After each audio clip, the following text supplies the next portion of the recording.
Laws and Quran के सिलसिले का 12वां लेक्चर लेकर आपकी खिदमत में हाजिर है। अस्सलाम वालेकुम। लेक्चर देंगे मारूफ स्कॉलर और क़ानूनी और आइनी उमूर के माहिर डॉक्टर बाबर आवान साहब। बाबर साहब, वेलकम टू द प्रोग्राम। ख़वातीन और हज़रात, प्रोग्राम के आगाज़ में जैसे कि आपको पता है हम कुरान की दुनिया में चलते हैं। आइए चलते हैं कुरान की दुनिया में। जी डॉक्टर साहब। बहुत शुक्रिया। ये महीना चूँकि हुज़ूर अकरम सल्लल्लाहु अलैहि वसल्लम पर हमारी हज़ात जाने कुर्बान आपकी इस दुनिया में तशरीफ़ आवरी का महीना है, इसलिए मैंने आज ये इंतख़ाब किया है अपने लॉज़ एंड कुरान के लिए। वो ये है कि हुज़ूर अकरम सल्लल्लाहु अलैहि वसल्लम की तालीमात पर अमल किस कदर अल्लाह ताला की तरफ से ज़रूरी करार दिया गया है, वो इस कुरान हकीम के इस फरमान में है कि and those who believe and do good deeds and believe in that which is revealed to Muhammad सल्लल्लाहु अलैहि वसल्लम, कि वो जो ईमान लाते हैं, अच्छे काम करते हैं और उस पे यकीन रखते हैं जो मोहम्मद रसूलुल्लाह सल्लल्लाहु अलैहि वसल्लम के ऊपर नाजिल किया गया वही के जरिए, and it is the truth from their lord, और ये अल्लाह ताला की तरफ से आखिरी और हतमी सच्चाई है। He rids them of their ill deeds and improves their attitude. ऐसे लोग जो इस तरह का तर्ज अमल रखते हैं, अल्लाह ताला उनको बुरे कामों से और गलत कामों से खुद रोकते हैं एंड इम्प्रूव्स देयर एटीट्यूड, और उनके रवैयों में भी अल्लाह रब्बुल इज़्ज़त मुस्बत तब्दीली लेके आते हैं। जी, बहुत शुक्रिया। यहाँ पे ख़वातीन और हज़रात हम एक ब्रेक लेते हैं और ब्रेक के बाद डॉक्टर साहब का लेक्चर होगा। इंशाल्लाह हमारा साथ दीजिएगा।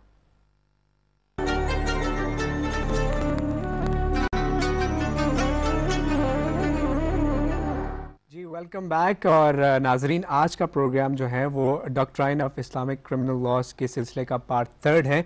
आइए इस मुबारक मौजू पर डॉक्टर साहब का लेक्चर सुनते हैं। जी डॉक्टर साहब, बिस्मिल्लाह फरमाइए। बिस्मिल्लाहिर्रहमानिर्रहीम। मौजू पिछली दफ़ा मैंने गुफ्तगू के इख्तिताम में आपको बता दिया था। मौजू है क़िसास, और जो अरबी ज़ुबान के बारे में जब बात की जाती है और कहा जाता है कि ये ऐसी फसीह व बलीग ज़ुबान है कि इसके हर लफ्ज़ के कई कई मानी भी निकल सकते हैं और बड़े मानी के दरिया और समंदर इसमें पोशीदा हैं। एक डिफ़िकल्टी ये भी आती है कि अरबी का तर्जुमा जब आप दूसरी ज़ुबान में करते हैं, ख़ास तौर पे अंग्रेज़ी में करते हैं या उर्दू में करते हैं, तो तब जो लफ्ज़ी तर्जुमा है वो तो हो जाता है, लेकिन पूरा मफ़हूम कभी कभी कन्वे नहीं हो सकता। ये मेरा अपना तजुर्बा है जो मैंने आपके सामने रखा। और किसास एक ऐसा लफ्ज़ है कि इसका तर्जुमा लफ्ज़ी तो हो सकता है, लेकिन इसका पूरा कॉन्सेप्ट जब तक इसकी डेप्थ में और गहराई में हम नहीं जाएंगे वो वाज़े नहीं हो सकता। किसास को कहा गया है, इंग्लिश में कहते हैं रिटेलिएशन, कि अगर किसी के साथ कुछ हो तो वो रिटेलिएट करेगा, जवाब देगा, और उसका जो रिएक्शन शो करेगा वो किसास है। लेकिन जो किसास का लफ्ज़ कुरान हकीम में इस्तेमाल किया गया, अरबी ज़ुबान से हट के मैं कुरान हकीम की बात कर रहा हूँ, तो वहाँ इसका मतलब ये निकलेगा कि इक्वालिटी इन दी पनिशमेंट, कि जो सजाएं हैं और जो कॉन्सेप्ट है पाकिस्तान के अंदर नहीं सारी दुनिया के अंदर, और कॉन्सेप्ट का ताल्लुक पनिशमेंट्स के साथ है, उसमें इक्वालिटी किस तरह से रखी जाए और बराबरी, जो मारे उसके साथ क्या सलूक हो, जो जख्म लगाए उसके साथ क्या सलूक हो, जो जुर्म करे उसको सजा कैसे मिले।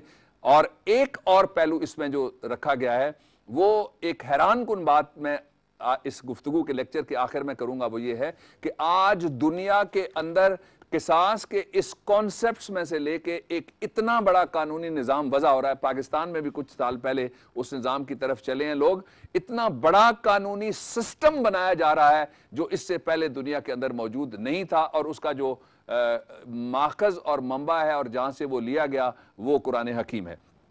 अब किसास है क्या? अगर इस लफ्ज़ का मतलब बदला लिया जाए तो बदला इंसानी नफ्सियात के अंदर है, बल्कि मैं एक कदम और आगे जाना चाहता हूं और कहना चाहता हूं कि सिर्फ इंसानी नफ्सियात के अंदर बदले का कॉन्सेप्ट नहीं है, बल्कि दुनिया के अंदर अल्लाह ताला ने जितने परिंदे और जानवर भी बनाए वो भी बदला लेते हैं।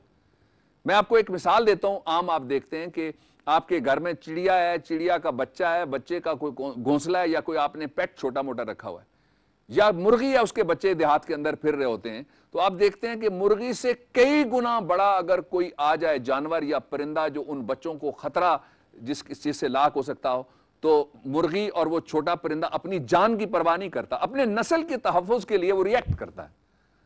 اور وہ زخمی ہو جائے, مارا جائے, لیکن وہ پڑ جاتا ہے ایک دفعہ اپنی نسل کو بچانے کے لیے. دس از ان بلٹ سسٹم آف ریئیکشن. جو قصاص ہے یہ انسانی مزاج کا اور انسانی نفسیات کا ایک حصہ ہے. ایک پہلو اس کا یہ ہے. دوسرا یہ ہے کہ یہ بدلہ ایک ایسا خطرناک کانسیپٹ ہے جس کے اندر تہذیبیں تباہ ہو گئیں. آپ دوسری جنگ عظیم کی مثال لے لیں.